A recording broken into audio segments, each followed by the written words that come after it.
Today we're going to be talking about the best bow loadouts in Fortnite Save the World. I last covered this topic over 3 years ago, and honestly, that video is good. If you've taken advice from that video, you got good suggestions, you got good loadouts, but hey, it's been over 3 years. I'm older, I'm wiser, I have slightly different opinions, and honestly, I favor totally rocking out way more than I ever did before. I had not really embraced it back then, but that has completely changed. We're going to be talking about 4 key loadouts available today, starting with Blast from the Past, then totally rocking out, then Lynx. Yeah, she's actually pretty good for bows if you want to get away from the meta. And then we're going to be adding a 4th loadout with Sub-Zero Zenith. He's not exactly a bow hero, but he takes sniper crit damage and freezes enemies with it. He's so amazing, I featured him in his own video. I'll link that down below if you guys want to check it out, but we'll be getting to that later, and the timestamps will be down below if you guys want to skip around. So before we get into any specific loadout, you need to know about Stoneheart Pharah. You probably already know about her. She's been in the game for a long time, but in the lead, she makes it so that when bows hit, the arrows will splinter, dealing 60% of your damage to 5 extra targets.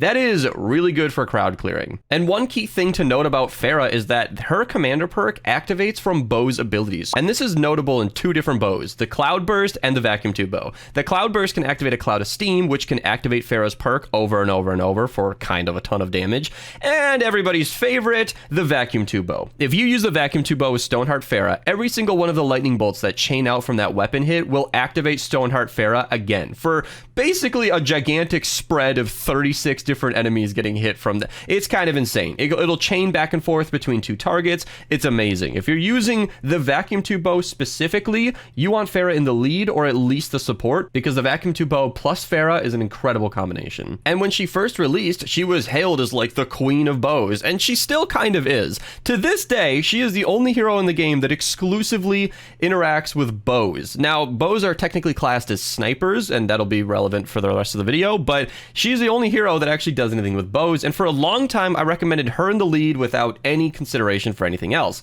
However, if you think about it, her perk does not give you any bonus damage to a single target. So if you're going up against a smasher or a mini boss, which you really shouldn't be doing with bows anyway, she's not going to help at all. And that is where, especially with Totally Rockin' Out, we'll get to that later in the video, I am now considering Rabbit Raider Jonesy as an excellent pick. Most bows have a crit build on them. In fact, my Xenon bow right here is pretty much how I like to perk every single bow in the game. I'm going to link the best perks down below for every bow in the game, including the brand new Stink bow as of recording.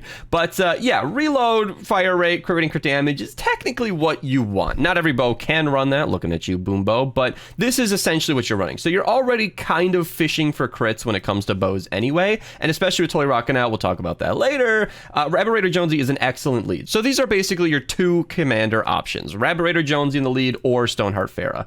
Redline Ramirez does exist. She does make you shoot faster, but that 17% extra sniper damage is not that significant, and I never really recommend her. So you can, but I don't really think I'm going to suggest that. So Rabbit Raider and Pharah are my 2 key suggestions. Now, starting off with the Blast from the Past loadout, this is about as bare bones as they come. Blast from the Past triples your health at the cost of your shields, basically making you very, very tanky. Saurian Hide is kind of the best support perk for this because she increases your armor when your shields are gone, and since you don't have shields, you always have this active. That extra armor gives you kind of 33% more survivability. Armor's a little confusing in this game, but suffice it to say, you survive longer. And then the only real option past that is Saurian Might. It's not a ton of damage, but it adds 3% of your current health to your damage. So if you have 1,000,000 health, he will add 30,000 damage to your shot. That's pretty good. It only activates once per second, but seeing as most bows with the reload perk have a 0.7 reload speed, and you have to draw it back and target, you're usually shooting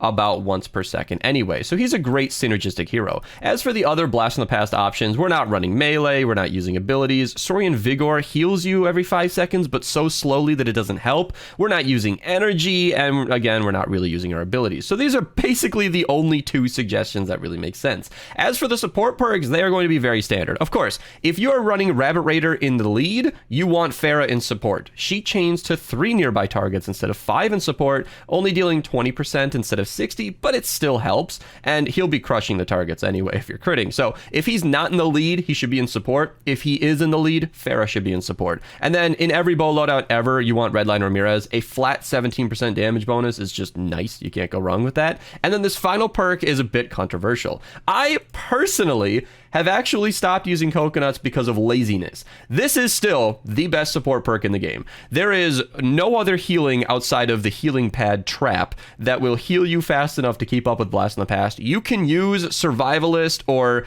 Dennis and his burgers if you want. Those are healing options that exist, but they will not really keep up with Blast in the Past. Coconuts will heal you for about a third of your health, and they'll give you residual healing over the next 30 seconds, and they'll increase your damage by 16%. If you're running Blast in the Past, you want to heavily consider coconuts. If you want to heal yourself with something else, like a healing pad or a campfire, and you want to go for that, you actually do have some options here. So Locked and Reloaded is kind of everybody's favorite. If you have room for this perk, it's very popular in the Totally Rockin' Out builds. Basically, after reloading, it increases your weapon damage by 15%. It's nice. You know, of course, in this loadout you're seeing on screen, you have completely given up any healing from the loadout, but 15% extra damage on every single shot, assuming you shoot within the next, 5 seconds, is pretty good. And then beyond that, you pretty much only have like fun picks like Wukong, where every 6 range weapon eliminations, it'll trigger an explosion. That will help with your survivability, and it's kind of nice, but it's optional. Again, with this build, I will have to recommend coconuts. This is kind of what a perfect basic Blast in the Past build would look like. Now, for the Totally Rockin' Out build, it actually looks very similar to the Blast in the Past build. I took special care to line this up just so that it looks very similar. You guys can see the key differences. We're swapping out Hide and Might and the team perk and the coconuts just for Battle Beat Fumble to Rockin' Out and Story and Might. So let's talk about this. Totally Rockin' Out will increase your crit rating by 160, which is essentially adding 57% crit chance. If you're using a crit rating perk, that will stack with this to be 190 crit rating, which is actually 59.5% crit chance. Suffice it to say, if you have Totally Rockin' Out fully active and a crit rating perk and the base 10% chance to crit, you'll have like a nearly 70% chance to crit Totally Rockin' Out. It's a lot. And when you're critting that much, my absolute key recommended hero for Totally Rockin' Out is Rabbit Raider Jonesy. You will do substantially more damage than Stoneheart Farah. And remember, she can be in support as well. She's not absent from the build. Again, if you're using, the vacuum tube bow, it might make sense to have her in the lead, but I have made a video showcasing the vacuum tube bow and the Xenon bow and the powder keg bow with Rabbit Raider in the lead. All those videos will be linked down below. You can see what I'm talking about. You'll probably be seeing gameplay on screen. He is really, really strong. And I'm saying this with so much intent because Stoneheart Farah has been the queen of bows for so many years that I am going against the grain of the public by suggesting Rabbit Raider, but I want to just make it clear that I'm not making a false claim here. He's fantastic. However, Stoneheart Farah is still a great pick if you want to use her.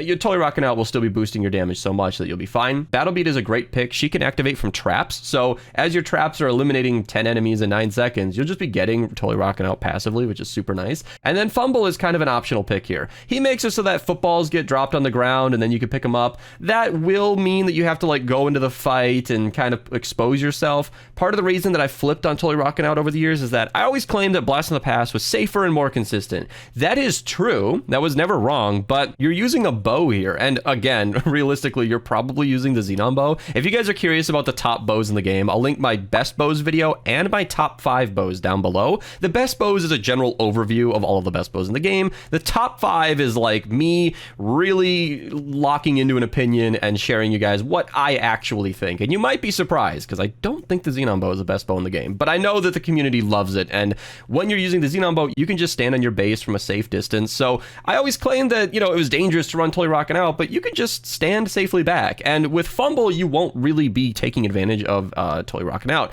That's where sub wafers are a thing. I don't love sub wafers because you have to eat them, then switch to your bow, and you've already lost some of your crit rating and some of your bonuses there, but it will activate it whenever you need it, so that's kind of fine. But if you're using something like the Cloud Burst or the Xenon bow or the Vacuum Tube bow, any of the key top bows in the game, you'll be getting 10 eliminations in 9 seconds. Don't worry about that. So that's why I've always used Fumble. I don't want to have to worry about wafers, and Totally Rockin' Out will be active plenty. So this build will keep you going. Of course, sure shot. If you're not running Rabbit Raider in the lead, you want him in support. If you are running him in the lead, you want Farah in support. Quick scope. I know damage isn't, exemplified by the crit damage, but it's still nice to have. What else are you going to do? And this is where that older, wiser me comes into play. Story and Might. Shout out to Anniverse in my stream chat. She mentioned mentioned that Soaring Might, if you break down the math, is actually better than Locked and Reloaded. If your health is full and it's of the value that I was testing in the 164 players with me and a team of like 130 plus players, you will do more damage per bullet from Rex Jonesy than the 15% extra damage from Locked and Reloaded. Granted, Locked and Reloaded is still fine. We are splitting hairs here. If you don't want to think about it or worry about your health and you don't want to concern yourself over power level and breakpoints, Locked and Reloaded is tried and true. You will do just fine. But if you want to do like 1 or 2% more damage, that will never matter. You can use Rex Jonesy in support. He is technically better, and he is only activating once every second. So if you want to spam your bullets as much as possible, Locked and Reloaded is better. But if you're shooting a bit slower and with more intent, Soaring Might is better. So that's pretty much it for the Totally Rockin' Out build. There's really not too much else to mention here. It's a pretty solid build. You will do tons of damage. It is my key way to run bows. And for most of you, this is the end of the video, but I still have 2 more loadouts to recommend. If you want to take a break from the meta and take advantage of Lynx Cassandra, she is actually a pretty good bow hero. You can see she gives you a 140% damage bonus when you kunai, and you can reduce that cooldown with Happy Holidays. Happy Holidays takes 40% off the cooldown of your abilities. It's kind of really convenient, and because we're not activating Blast from the Past or Totally Rockin' Out, it actually frees up our support perks to have pretty much everything we want. We can have Locked and Reloaded, Saurian Might, Sure Shot, Quickscope, and Pharah in support, everything I've been suggesting. Or if you want to get some extra damage, it will be more than Locked and Reloaded. Coconuts are, as usual, the best recommended support perk in the entire game. Or, if you wanted to, you can activate with Battle Beat. That Rockin' Riff will increase your damage by 50%. It is decaying over 8 seconds, so it's not always 50%. In fact, it's usually not 50%, but suffice it to say, she will give you a damage bonus that's kind of nice, and only sometimes active, but you have a lot of flexibility in this build, and that's kind of the point. It's off meta. This is not the top recommended pick. It's why I'm mentioning it so late into the video, but it's fun to use if you want to take advantage of Lynx, and if you want to have a good time, this is something that you can try out. And finally, we have my new suggestion, Sub-Zero Zenith. So let's talk about him in case you've never heard of this hero. Sniper critical hits, which again counts bows, freeze enemies for 1.6 seconds and applies water affliction. That's a lot going on, but basically when you shoot an enemy, if you crit, they will freeze in place and take affliction damage over time. That is really, really nice. But a key important detail about this build is that affliction can crit. I mentioned I had a Sub-Zero Zenith video and it was featuring this Xenon bow with causes affliction. When you afflict a target with a weapon that has affliction, on occasion, 38% of the time, or whatever the crit chance is with your Totally Rockin' Out active, it will crit and that will reapply his freeze effect, which is super great. You can, if you set it up right, perma-stall an enemy if you're lucky enough. That's not consistent, but they'll be frozen for a long time regardless. And I do want to recommend one thing very importantly. Do not run double crit rating on this. A lot of Zenith users really like it because technically speaking, yes, if you run double crit rating, you will crit more and you will freeze more. However, your weapon damage is no longer optimal because of diminishing returns. I'm going to pull up a chart here and we're going to talk about this in case you guys don't know. One crit rating perk is right here. It will add 28% chance to crit. A second crit rating perk will add 13% chance to crit.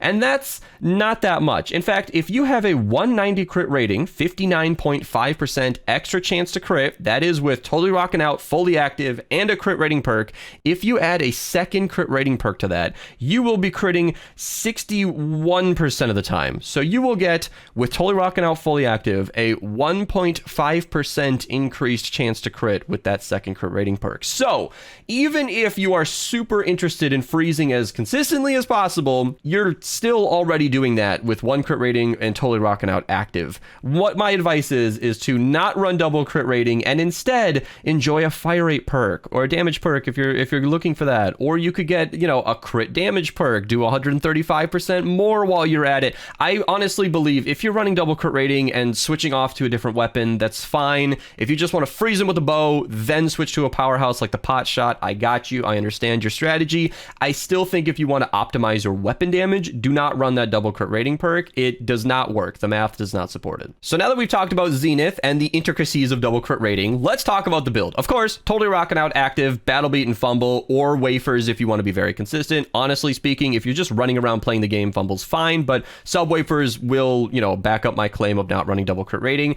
Obviously, you want Rabbit Raider in support. Redline Ramirez is gone from this build. We are critting with this loadout, and we actually swapped Redline Ramirez for Hybrid.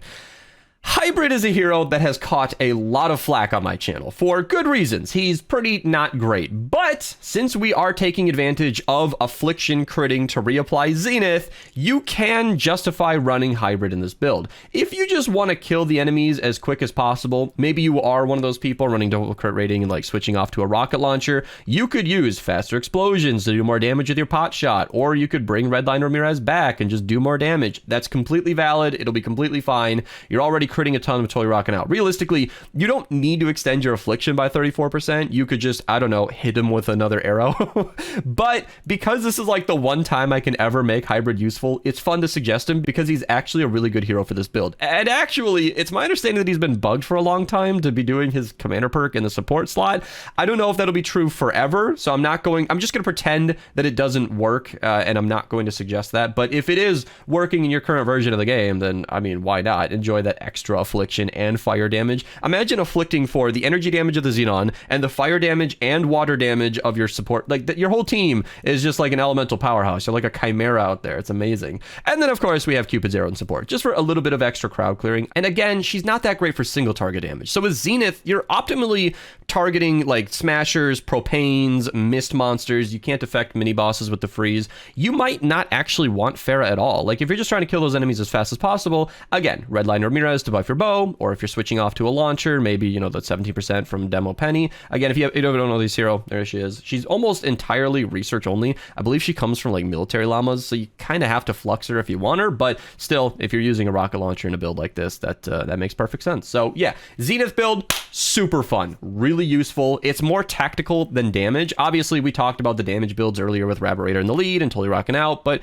if you want to just freeze enemies, support your teammates, it's a super fun way to play, and I know a lot of people love it, and I'm happy to add it to this video. So there you go. There is a 3 years overdue updated bow loadout video. Like I said, the old video still gives you great suggestions, and it featured my cat in the middle of the video. That is just 2 good reasons for me to not make this video, but I had so much more to say, and I wanted to give a fresh light to this topic and give you guys some good suggestions. So if you enjoyed, maybe subscribe, check out some recent videos, you know, check out some recommended videos at the end here. I'll see you in the next one, hopefully, and thanks for watching.